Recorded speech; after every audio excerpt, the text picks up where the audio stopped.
Hi, and welcome to the show, and happy Halloween. Now, before some people get bent out of shape because we're celebrating some pagan holiday, consider this. Just last week, actor Kirk Cameron said that Christians should, in fact, celebrate Halloween. He said, early on, Christians would dress up in costumes as the devil, ghosts and goblins, and witches, precisely to make the point that those things were defeated and overthrown by Jesus Christ.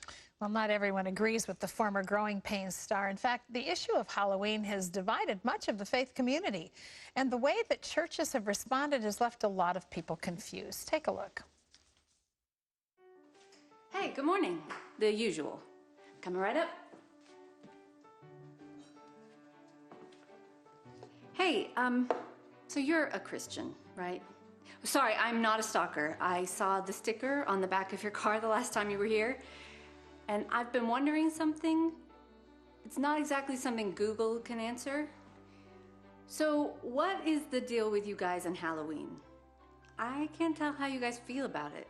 It's like on the one hand, sometimes you guys come in here and I can hear you talking about it like it's evil, right? But then I think what you guys do is you just change the name of it to Fall something, or Fun Fair, or Trunk or Treat, or some other name, but the kids still dress up, so I guess I don't see what's different. I'm not calling you out. Look, I'm no great fan of it either. If I have to give an order for one more Dracula that says, "I want to drink your coffee," I'm gonna scream. But it does seem harmless. So I don't know, I can't get a read on you guys. Do you like Halloween or not? And before you answer that, you know what would be really cool? If there was a church that didn't make such a big deal of the candy and the costumes and the ghost stories. Like maybe this year, if someone comes knocking at your door, instead of switching off the lights or handing them a track, maybe you just show them some of that genuine light you guys are always talking about. Like maybe this time it's an opportunity instead of a point of conflict. But what do I know? Did you want anything else? I have to go make another pumpkin spice latte. It's like my 80th one today.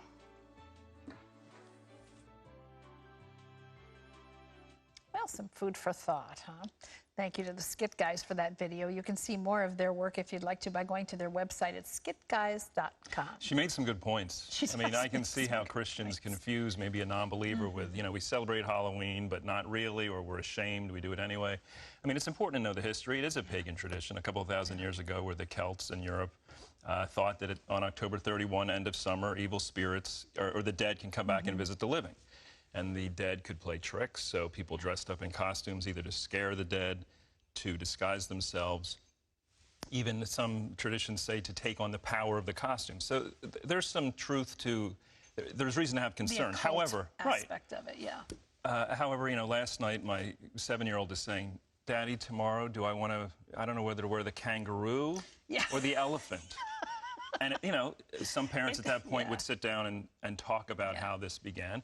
On the other hand, do you possibly build resentment toward the Christian faith by not allowing, which is now an American tradition of trick-or-treating? Yeah, it's actually been quite surprising to me. You know, a lot of people in neighborhoods today decorate as much for this particular holiday, if you will, or event, if you will, as they do for Christmas and some other things. It didn't used to be quite that overt, but I agree with you. I think it's a wonderful talking point for parents with their kids. But you know, if kids are just wearing kangaroo suits or Dalmatian outfits, and you know what they want? Candy. They are clueless about the Celts. They don't really care. I remember one year my husband and I decided, feeling pressured, I'm going to say, by the Christian community, not to let our kids go trick-or-treating. So we said, kids, we're going to all go out to dinner as a family, and then we're going to go catch a movie together. So we turned our porch light off. We went to the restaurant. A witch waited on us to take our order, and then we went to the movie, and Ghoul with blood coming out, took our tickets. Did you ever do it again? Never again. Next year No. Yeah. We do have some questions about this, though, so let's go over to Jess. Jess? Well, Terry, Julie says, my child desperately wants to go trick-or-treating. My ex-husband thinks I should let him go, but I'm on the fence. My son says that if he doesn't go, he'll be the only one at school who doesn't have candy and pictures to show of his costume. I worry about all the scary images that he'll see in the neighborhood and that he'll never be able to erase from his mind. What should I do? Terry, Andrew? Julie, let him go, in my view. Can you go with him? I don't know how old the child is, but... Yeah, you don't say how old your son is, but you know, in today's world, if your son sees more in your neighborhood that's scarier than what he sees on television or in some, even cartoons that you see today, I would be surprised. And there are some houses you may want to steer away from. We talked about earlier, some people go maybe a little overboard, but... Yes.